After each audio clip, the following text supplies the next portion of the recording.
annaa laki haazaa yow foo jëlee lii ah yow marchandise boo xam ne amul ci sa entreprise foo ko jëlee ah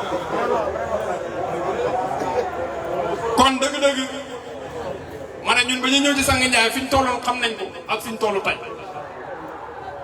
jëmm joo xam ne Baye moo waxoon ne da lay yëkkati ci lu amul benn sabab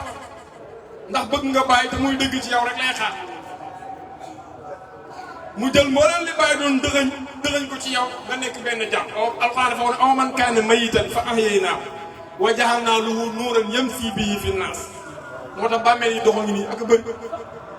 ndax jàmm boo xam ne dafa dee aw man kaana mayyitan fa ahyaynaahu ñu dekkalaat ko. moo tax ma ne kooku moo def su ma nu fexe fii mu uxraa di nga Sang Ndiaye wala buftu ñaare bi moom moo ko war képp koo xam ne ñëwoon nga ci moom benn déegóor wala nga dee dékkiwoo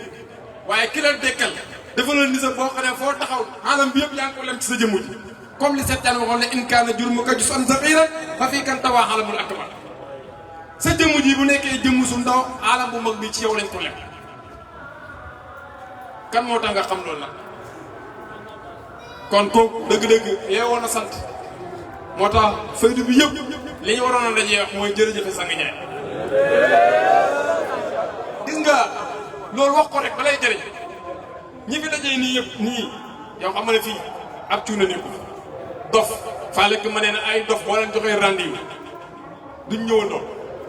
ay dof yu bëri boo leen joxee rendez-vous duñ ñëw wala duñ ñëwandoo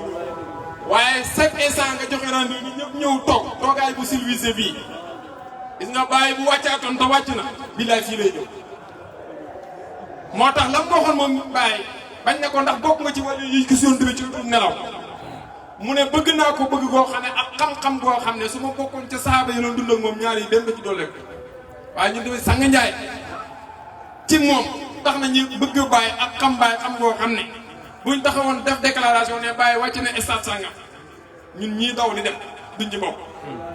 wala xanaa Sang Ndiaye daw lu dem ñu daw lu toog ci ko waaw loolu nag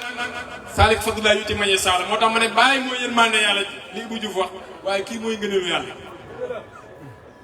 qul bi fadlillahi wa bi rahmatihi fa bi zalika falyafrahu wa xayrun mimma yajma'un moo tax ñëw di bigee loolu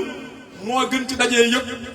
moo tax ñun buñ dajee di tudd yàlla dañuy sant yàlla buñ jullee dañuy sant yàlla lépp luñ def suñ jotaay sant yàlla la parce que alquran moo doon bu ngeen xasee ba dugg aljana da ngeen di wax alhamdulillahi allazi sadaqana wahdahu wa awrashna al arda nataduu min al jannati hayshuna saa'u fa ni'mal ajru amil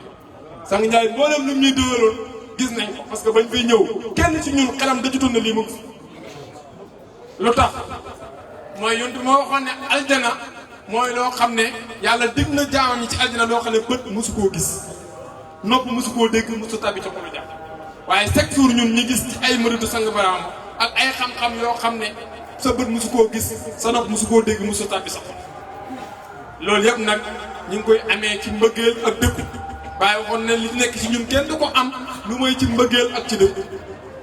te képp ku sa mbëggeelu Baye di dëgg ci yow yàlla dana la woon fa lay bàyyi fay gis nga ku liggéey weer dee nga war a fay dem ci banque bi fekk ci toog ci caissier bi naan ni mu toogee ci chaise bi moo ma neexul yow yaay perte sa xaalis rek mais moom lu ko neex lay toogee ci photo moom mooy fay loolu nag parabole la wax naa léegi ma ne boisson bi doo ci jot te nanguloo butéel bi parce que butéel boobu moo tëj sa boisson Sang Baraam li maam seet doon wax ne ñun li la dérangé ci ñoom moo ñu arrangé ci ñun li la dérangé loolu ñun moo ñu ci arrangé te ni mel nii noonu la ñuy neexee lu tax loolu mooy Baye Niass kese la ñuy wan yonent yàlla Muhammad Cheikh Tidiane Cheikh Ibrahim ñoo xam ne dañ leen palpé di leen jox loxo di leen nuyu ñu leen fay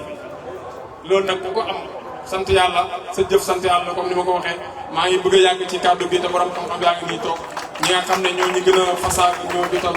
in uriidu illal islaaha ma tawfiiqi illaa billaah salaamaaleykum wa rahmatullaahi wa barakaatuh naala tijaani abul abbaasi aayaati